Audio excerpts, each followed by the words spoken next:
Ce soir, nous venons de publier avec le gouvernement britannique le projet d'accord complet sur le retrait ordonné du Royaume-Uni tel qu'il a été agréé par les négociateurs des deux côtés. Nous publions également ensemble un plan commenté de la déclaration politique conjointe sur le cadre, l'architecture de notre future relation. C'est le résultat de négociations intensives, très intensives, commencées il y a 17 mois, et je veux remercier à cet instant nos deux équipes, l'équipe britannique et l'équipe qui m'entourait, pour leur engagement.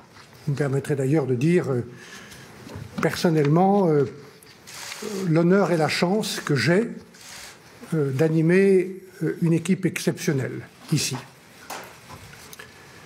Cet accord représente une étape déterminante pour conclure ces négociations. Elle est aussi l'aboutissement d'une méthode, celle d'une négociation menée dans la transparence depuis le début et dans le respect de nos mandats respectifs. Ce projet d'accord de retrait comprend, mesdames et messieurs, 185 articles, 3 protocoles et plusieurs annexes. Voilà ce projet d'accord entre le Royaume-Uni et l'Union européenne. Il n'y a plus de couleur. Il n'y a plus de couleur verte je pourrais dire que the white is the new green. Hein.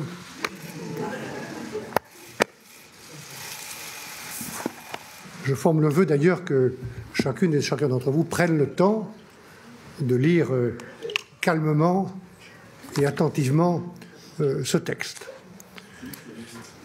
Il s'agit d'un document précis et détaillé,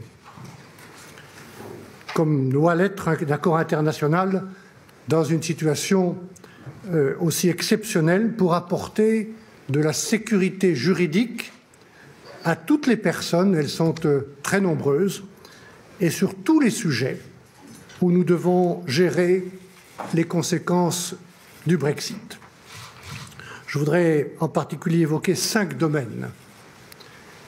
D'abord, les droits des citoyens, qui ont toujours été notre priorité commune, évidemment la priorité du Parlement européen et des États membres.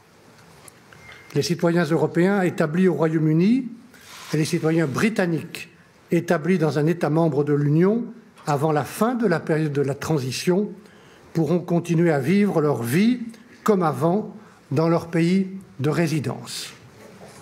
Ils pourront continuer à vivre dans leur pays de résidence, à y étudier, à y travailler, à y percevoir des allocations ou encore à y faire venir leur famille, et cela pour la durée de leur vie. Le deuxième sujet est celui du règlement financier. Nous nous sommes mis d'accord pour que les engagements financiers pris à 28 soient honorés à 28, tous les engagements financiers. Nous voulions ensemble rassurer les porteurs de projets, les régions, soutenues par le budget européen, dans l'Union comme au Royaume-Uni. Il y a, c'est mon troisième point, évidemment beaucoup d'autres sujets sur lesquels nous devions trouver un accord et pour lesquels nous avons trouvé des solutions afin d'organiser dans chaque secteur ce retrait ordonné. Par exemple, les questions relatives à Euratom. Par exemple, la protection des droits de propriété intellectuelle existants. Je pense en particulier aux 3000 indications géographiques ou à 1 million de marques, de trademarks, des dessins ou modèles communautaires. Je pense aussi à l'usage et à la protection des données personnelles échangées avant la fin de la période de transition. Un quatrième point majeur sur lequel nous avons trouvé, je le crois, une bonne solution est celui de la gouvernance de l'accord de retrait. C'est aussi important pour nous que pour le Royaume-Uni d'assurer la bonne mise en œuvre de cet accord. C'est même une question de crédibilité de l'accord lui-même. Comme pour tout accord international, ce projet d'accord crée un cadre avec une première étape de résolution politique des différends et, en cas de désaccord persistant, la résolution de ces conflits par un panel d'arbitres. Et évidemment, là où le désaccord concerne une question d'interprétation du droit de l'Union, et le droit de l'Union est partout dans cet accord, la Cour de justice de l'Union européenne continuera à jouer son rôle. Enfin, cinquième point, nous sommes mis d'accord sur une période de transition. Le Royaume-Uni quittera l'Union européenne comme il l'a voulu, il quittera aussi toutes les institutions le 29 mars 2019. Mais pendant une période de 21 mois, du 30 mars au 31 décembre 2020, nous nous sommes mis d'accord pour maintenir la situation actuelle quand il s'agit du marché intérieur, quand il s'agit de l'union douanière et des politiques européennes avec leurs droits et leurs obligations. Cela permettra aux citoyens, aux administrations et évidemment aux entreprises, et notamment aux petites et moyennes entreprises, de se préparer et de s'adapter, mais de ne s'adapter qu'une seule fois à ce changement avant la mise en œuvre de la relation future. Nous prévoyons aussi la possibilité d'étendre cette transition une fois pour une période limitée par un accord conjoint. Mesdames et Messieurs, notre accord comprend également 3 protocoles. Un premier protocole sur Gibraltar. Ce protocole crée les bases de coopération administrative sur plusieurs sujets: les droits des citoyens, la fiscalité, le tabac, l'environnement, la pêche, mais aussi la coopération policière et douanière. Ce protocole sur Gibraltar fait partie d'un paquet plus large d'accords bilatéraux entre l'Espagne et le Royaume-Uni en relation avec Gibraltar. Et je voudrais saisir cette occasion pour remercier les 2 gouvernements de ce travail bilatéral. Le deuxième protocole porte sur Chypre et les bases souveraines britanniques qui s'y trouvent. Ce protocole permet la continuité des arrangements préexistants pour ces bases et autour de ces bases entre Chypre et le Royaume-Uni, notamment pour permettre à 11 000 citoyens chypriotes établis dans les territoires sous souveraineté britannique de continuer à vivre comme aujourd'hui. Ladies and gentlemen, the third protocol concerns Ireland and Northern Ireland. We have now found a solution together with the UK to avoid a hard border on the island of Ireland. First, we will use our best endeavours to solve this issue for the long term through a future agreement.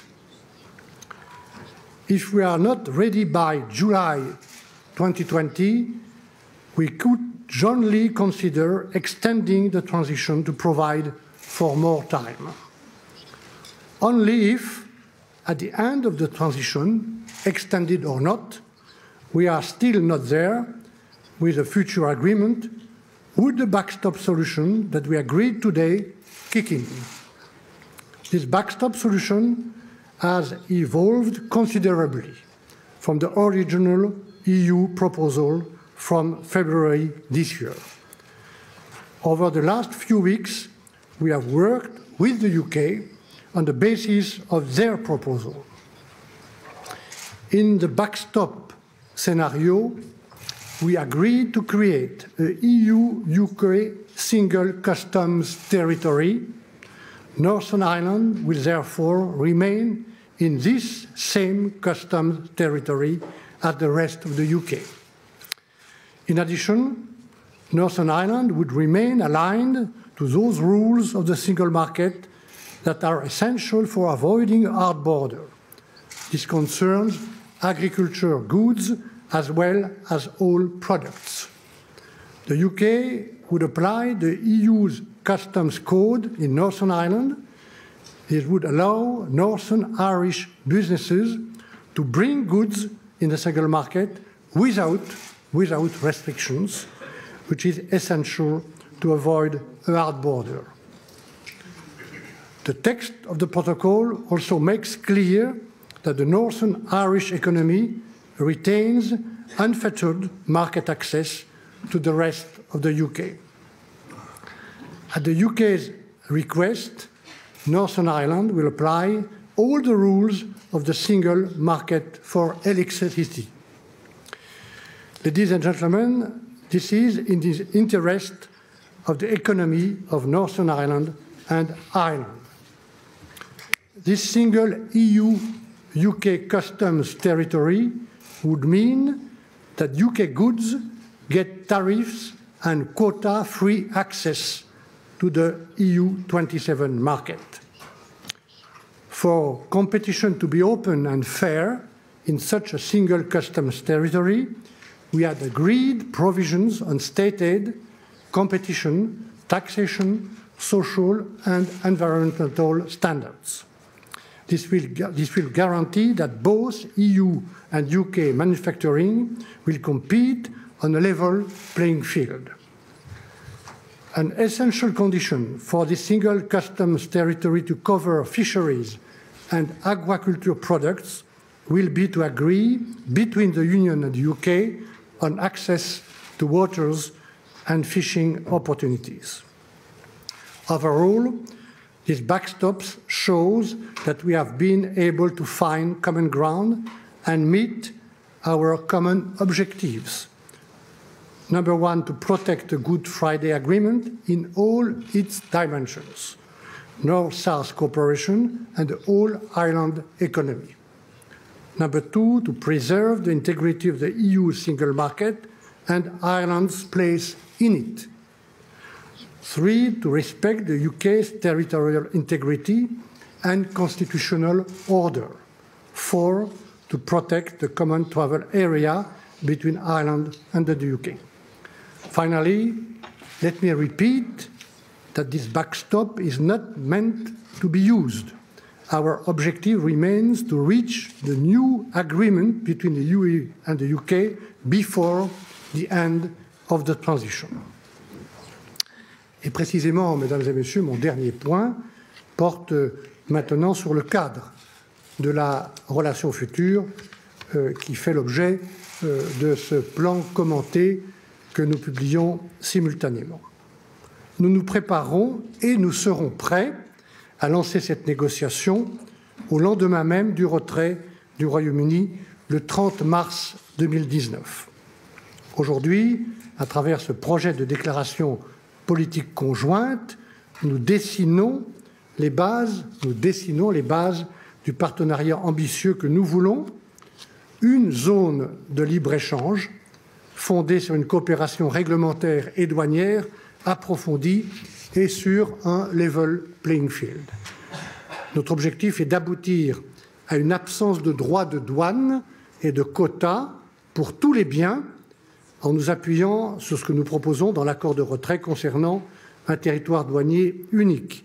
Il restera évidemment, comme le Conseil européen m'a donné des mandats, la condition d'un nouvel accord sur la pêche. Deux, des coopérations sectorielles. Elles sont importantes et attendues, par exemple en matière de transport ou d'énergie. Trois, des coopérations en matière de sécurité intérieure, coopération policière et judiciaire. Et évidemment, c'est un point important pour toute l'Europe, en matière de politique étrangère, de sécurité extérieure et de défense. Évidemment, il ne s'agit à ce stade que d'un plan commenté. Nous allons de notre côté y travailler dès demain avec les 27 États membres et naturellement je travaillerai aussi dès demain avec le Parlement européen sur ce projet de déclaration politique.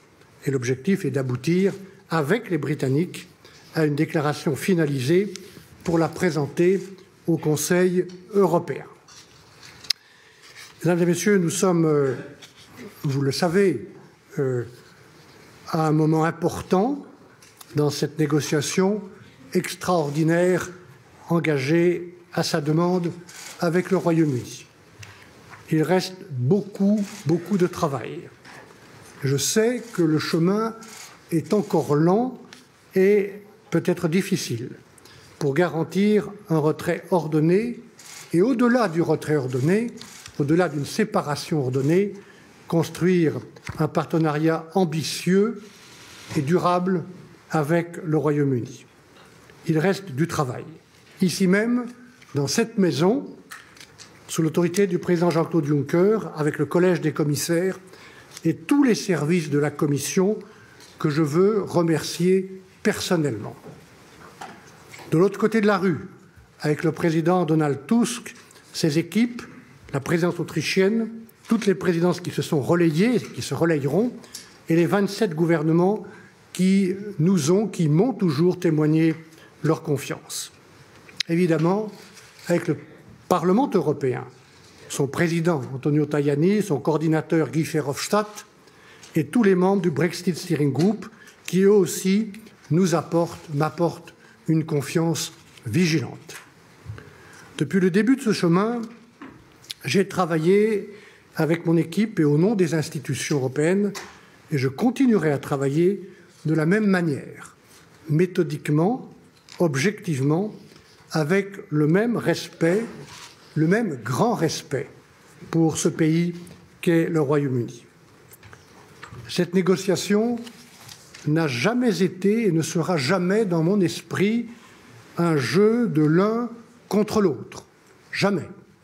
J'ai toujours dit que nous négocions avec le Royaume-Uni, non pas contre le Royaume-Uni, dans le respect de son choix souverain de quitter l'Union européenne. Et nous franchissons ce soir une étape majeure vers ce retrait ordonné. Cette étape, c'est la condition, la base de la confiance dont nous avons besoin pour négocier un nouveau partenariat. Le Royaume-Uni restera notre ami, notre partenaire, notre allié.